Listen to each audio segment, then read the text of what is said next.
Iran पे हमले लगातार जारी हैं। ईरान के ऑयल रिफाइनरीज को उड़ा दिया गया है। ईरान के वाटर कंटेनर्स को उड़ा दिया गया है, जहां पानी बचाकर ईरान रखता है। जिस जगह से 30 से 40 गांव में ईरान के पानी जाता है, बमबारी कर दी है। सिविलियंस, एयरपोर्ट, सबको निशाना बना रहा है इजराइल, अमेरिका। इसके बाद जहां दुनिया को लग रहा था कि ईरान अब तो घुटने पे आ जाएगा, इसके बाद ईरान के उस आदमी का बयान आ गया, आपकी स्क्रीन पर है, जो सुप्रीम लीडर के बाद सबसे ज्यादा ताकतवर है, ईरान के नेशनल सिक्योरिटी काउंसिल के हेड। उन्होंने कहा कि डोनाल्ड ट्रंप को ऐसे नहीं छोड़ेंगे। उसने हमारे लीडर को मारा, जनता को मार रहा है, हमारे लोगों को मार रहा है, सिविलियन इंफ्रास्ट्रक्चर को उड़ाया है। हम डोनाल्ड ट्रंप को ऐसे नहीं जाने देंगे, इन हमलों को ऐसे नहीं जाने देंगे जो हमारे इंफ्रास्ट्रक्चर पर किए हैं, ये खतरनाक है। हम ऐसे नहीं जाने देंगे, हम रिटेलिएट करेंगे। सिर्फ ट्वीट से काम नहीं चलेगा आपका, मुझे पता है। तो ईरान के नेशनल सिक्योरिटी काउंसिल के हेड का बयान भी सुन लीजिए। खुली धमकी है, रिटेलिएट करेंगे।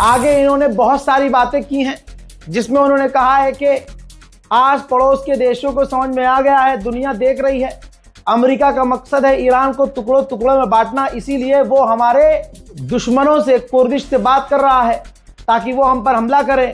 हमारे आस पड़ोस के दोस्तों को, अमेरिका के एलाइज को इस बात पर यकीन हो चुका है, एहसास हो गया है उन्हें कि अमेरिका उन्हें नहीं बचा सकता।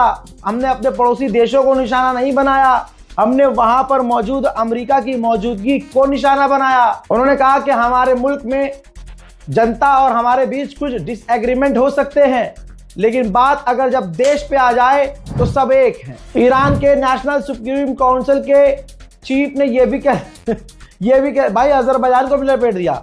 इन्होंने कह दिया कि हमारा भाई है वो, हमने उन पर हमला नहीं किया है, ना हमारी उनसे दोस्ती खराब है, लेकिन अगर वो इतनी बड़ी बात कह रहा है कि वो हम पर हमला करेगा, रिटेलिएट करेगा, तो फिर जान लीजिए कि हम भी जवाब देंगे। ईरान के नेशनल सुप्रीम काउंसिल के हेड ने आगे ये भी कहा, जो डिक्टो मैंने आपको 4 घंटे पहले कहा था। सुनिए अब, उन्होंने कहा कि डोनाल्ड ट्रंप ने, अमेरिका ने आसान समझा, ईरान को वेनेजुएला समझा था कि वो आएंगे, मारेंगे, किडनैपिंग करेंगे, लूटपाट करेंगे और चले जाएंगे, लेकिन ये उल्टा पड़ गया और अमेरिका अब बुरी तरह से फंस गया है। भाई डोनाल्ड ट्रंप के जो ट्वीट है ना, आप उसे पढ़ेंगे तो समझेंगे कि आप ये कितना परेशान है। अब देखिए, कल तक जिनको गाली बक रहा था और जिनको डरा रहा था, आज उनको मौका मिला है ट्रंप को खुश करने का और इसको मौका मिला है फायदा उठाने का। तो इसने कहा कि हमारा सबसे ग्रेटेस्ट साथी ब्रिटेन है, वो हमारे लिए एयरक्राफ्ट कैरियर भेज रहा है। यानी कल तक जो ब्रिटेन के खिलाफ बयानबाजी कर भी रहा था अमेरिका, अब मक्खन लगा दिया ट्रंप ने, उधर से वो ब्रिटेन भूल गया।